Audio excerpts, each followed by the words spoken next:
Caroline, a very good morning to you. Welcome. Hello, good morning. I mean, it's obviously a very, very horrid situation for everybody, and I mean, you kind of feel a bit sorry for Gavin Newsom there, just stuck in the firing line. He can't really get away. But, you know, there is some disquiet, is there not, at the very least, about the way that the authorities have handled all of this and the things that led up to it.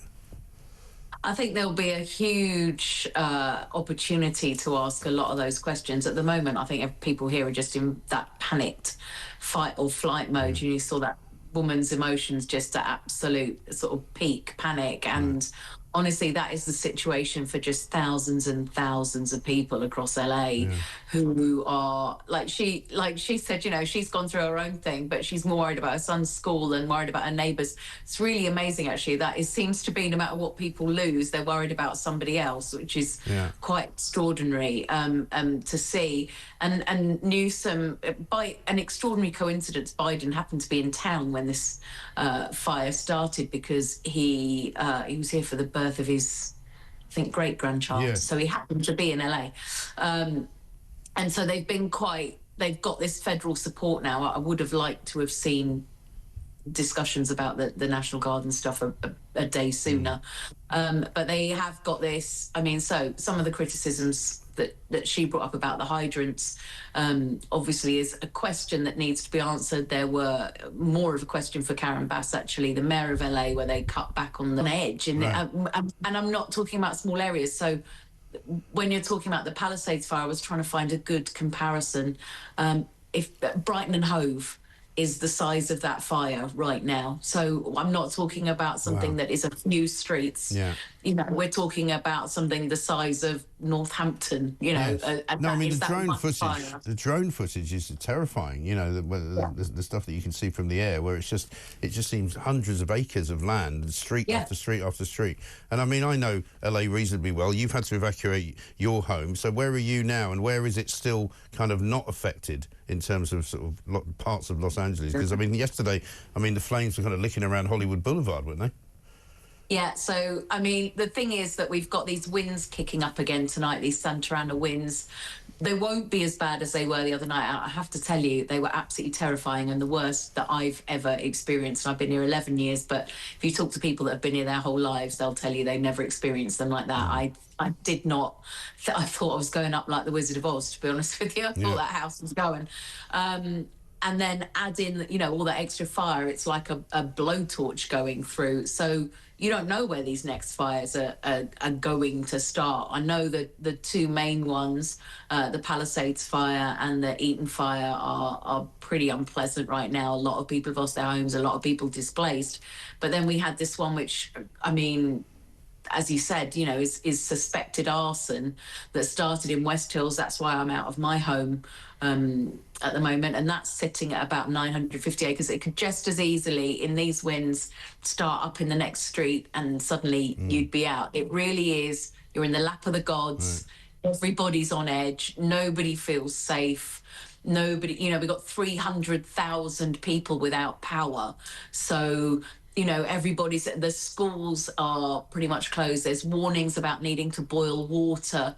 You know, it's hard to comprehend what it is. And you know, often when we're dealing with disasters, the disaster happens and then you can start to say, okay, well, I'm going to mark myself safe and now everything is okay.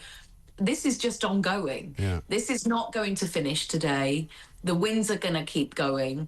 And then actually there's a couple of days next week where it's expected to be some very high winds as well. And, you know, you're just sitting in anticipation in the lap of the gods, waiting to see what happens next. Right. And no insurance as well. We're told that an awful lot of insurance policies and insurance companies have just cancelled the insurance months ago. Yeah, so this is the additional problem, is a lot of people couldn't get insurance in these high fire risk areas. A lot of the insurance companies pulled out because they're finding with the increase of these fires, I mean, this is into the billions now, this one. So there is some federal support. I think what they do in those circumstances is try and do sort of some low-cost federal loans where people can try and get assistance, and they try and get assistance. But at the moment, literally, people are just trying to survive. Yeah, because even just finding enough people to rebuild houses. I mean, you know, you can't just rebuild hundreds of thousands of houses, can you? Imagine the work that, first of all, has got to go into clearing it out. There's power cables down left and right. You've got to make these things safe for people to work in. You know, you've got all these toxic substances in the air. You know, even just walking around LA at the moment, there's so much smoke, so much sort of particles in the air that they're saying if you breathe that in, that could impact you 20 years from now, because, you know, it's just so nasty in your lungs, and you've got to be really, really careful. So dealing with all of that, but just getting the infrastructure and like, how many people are going to want to build their homes back in the same area, really, having been through that? Exactly right. It's absolutely shocking, really shocking, Caroline. Thank you very much indeed for talking to us, and hopefully you stay safe where you are as well. Caroline Faraday, broadcaster and journalist who's had to evacuate her own home. But it's literally like a scene from Dante's Inferno, isn't it? Jamie Lee Curtis has been speaking about it as well. Let's have a look at what she has to say. As you know, where I live is on fire right now. Literally, the entire city of the Pacific Palisades is burning. And, you know, I flew here last night. I was on the plane, started getting texts, and it's gnarly, you guys. It's just a catastrophe in Southern California. Obviously, there have been horrific fires in many places. This is literally where I live. Everything. The market I shop in, the schools my kids go to, friends. Many friends now have lost their homes. So it's a really awful situation. It really is quite incredible, isn't it? When you think about Los Angeles as one of the sort of, leading 10 cities in the world, I suppose you would say, right? Yeah, it is. I mean, in particular, the footage sort of in and around the Hollywood sign and stuff like that is sort of, I mean, as you say, sort of very apocalyptic. But it's very strange to me that, you know, probably Los Angeles is one of those cities where you'd most find a lot of progressives and a lot of progressive donors and activists. And it's very odd, the kind of way that they sort of talk about this in sort of moral terms when it comes to things like climate change. This happens every year in California. And, you know, to go back to the clip of the woman sort of accosting Governor Gavin Newsom, it's very strange that there doesn't seem to be much in the way of sort of prevention when it comes to these wildfires in California. We all understand if you believe that climate change is the biggest threat to humanity, you want to change your behaviour, you want to stop burning fossil fuels, fine. But these fires are not on the horizon, and they've not just started happening recently, they are documented going back to the 1700s. Massive fires all across California, sort of sweep all in their path.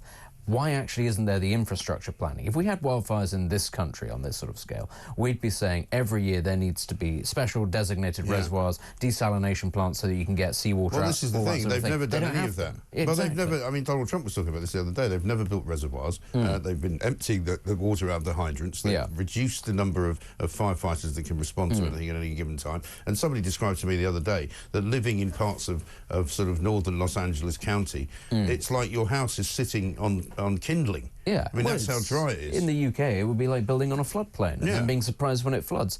As we do. Yeah, well, it's true. But it's why I say sort of it's weird that they talk about this in sort of moral terms, because they talk about climate change in moral terms, but they don't physically do anything to change it. And you'd almost say it's almost like a sort of a divine judgment. If you don't physically plan, the man that says that God's going to save him from the flood, and when he gets to heaven because he drowns, God says, well, I sent you a rowboat, I sent you weather reports, what's your problem here? It's that sort of thing. It's lots of people who will talk at great length about the dangers of climate and modern lifestyles and capitalism, but physically won't prepare, and then get very surprised when their houses catch fire. I'm sorry, but there are practical steps that you could take beyond just saying the world is going to burn. The problem is, of course, Joe Biden is the man in charge of the country, and this next clip might show you as to why Gavin Newsom was having so much trouble trying to get hold of him.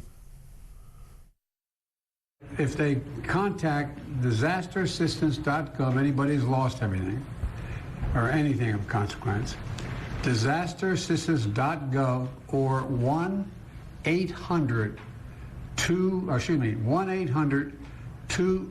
I beg your pardon, 1-800-621-3362. What's that number again? Sorry? 18... This is the guy who gave a press conference the other day to talk about how terrible it was when he was in LA, and then said, but the good news is I'm a great-grandfather. Everybody went, what? I mean, I'm sorry. Should we have that number again? Let's have another go at it. Come on, Joe. If they contact disasterassistance.gov, anybody who's lost everything or anything of consequence, disasterassistance.gov or 1-800-2, I beg your pardon, 1-800-621-3362. I mean, we shouldn't laugh, but it's pathetic, isn't it? You've got Rachel Reeves here ruining the economy, and we've got Joe Biden can't give out a phone number. I mean, is it any wonder the Western world is in decline? Jeez.